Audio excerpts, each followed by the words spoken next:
కూడా ఈరోజు ఎన్నికలు జరుగుతున్న సమయం.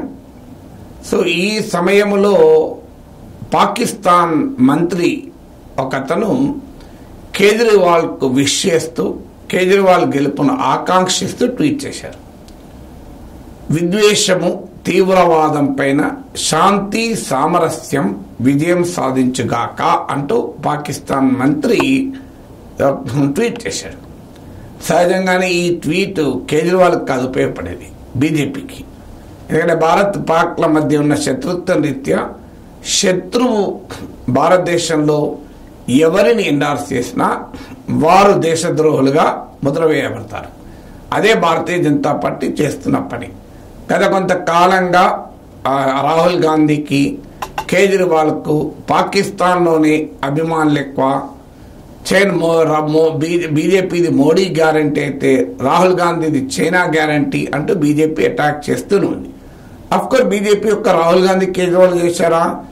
బీజేపీని వ్యతిరేకించే ప్రతి నాయకుడిని ఇలాగే అంటారు. నీకు 2015 అసెంబ్లీ ఎలక్షన్ల సమయంలో నాకు ఇప్పటి గుర్తు, మహాగఠబంధన్ నాయకుడిగా నితీష్ కుమార్ ఉన్నప్పుడు నితీష్ కుమార్ గెలిస్తే పాకిస్తాన్లో టపాకాయలు కాల్చుకుంటారు అన్నాడు. మరి నితీష్ కుమార్ ఇప్పుడు ఎక్కడున్నాడు? ఎన్డీఏలో ఉన్నాడు. మరి ఇప్పుడు కూడా టపాకాయలు కాల్చుకుంటారా? సో బీజేపీ ఇలా విమర్శించడం సహజం. కానీ ఆ విమర్శలకు బలం చేకూరే విధంగా పాకిస్తాన్ మంత్రి వ్యాఖ్యలు ఉన్నాయి. పాకిస్తాన్ మంత్రి వ్యాఖ్యలు ఎంత అభ్యంతరకరం ఉన్నాయన్నది కాదు, కానీ భారతదేశంలో ఎన్నికల పైన పాక్ మంత్రి భారతదేశంలో ప్రతిపక్షానికి అనుకూలంగా ట్వీట్ చేస్తే అది అధికార బీజేపీకి ఆయుధం అవుతుంది. దీన్ని కేజ్రీవాల్ చాలా షార్ప్గా గమనించాడు. మిగతా ప్రతిపక్ష నేతలైతే మెల్లగా బీజేపీ వాళ్ళు దాడి మొదలుపెట్టాక లేట్గా స్పందించేవారు, అప్పటికి అయ్యే డ్యామేజ్ అయ్యేది. కానీ కేజ్రీవాల్ చాలా షార్ప్ మైండ్ కనుక ఇమీడియట్గా రియాక్ట్ అయ్యాడు.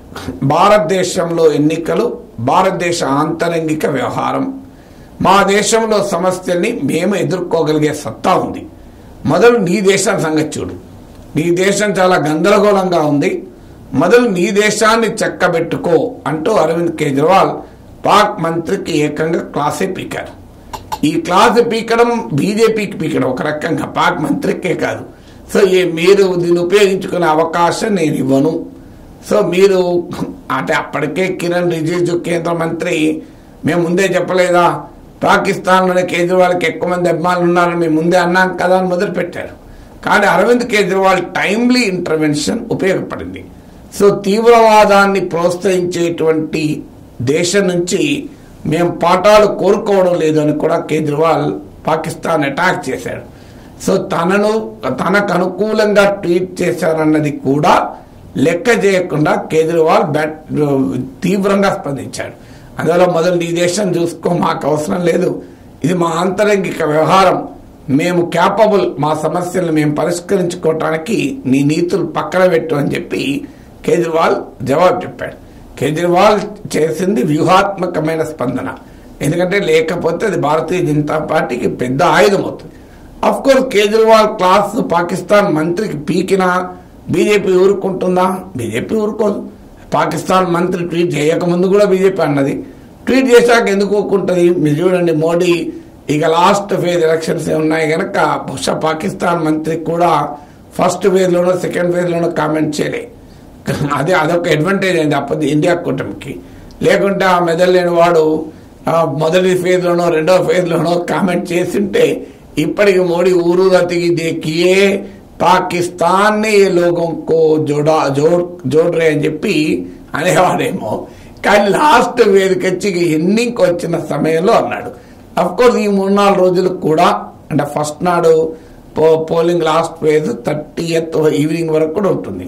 అందువల్ల ఈ 4-5 రోజులు కూడా మోడీ ఊరుకోడు. కానీ స్టిల్ కేజ్రీవాల్ చాలా స్ట్రాంగెస్ట్ రియాక్షన్ కొంత మేరకైనా పాకిస్తాన్ మంత్రి చేసిన వ్యాఖ్యల డ్యామేజ్ అపోజిషన్ కు ఉండకుండా చేయగలుగుతుంది.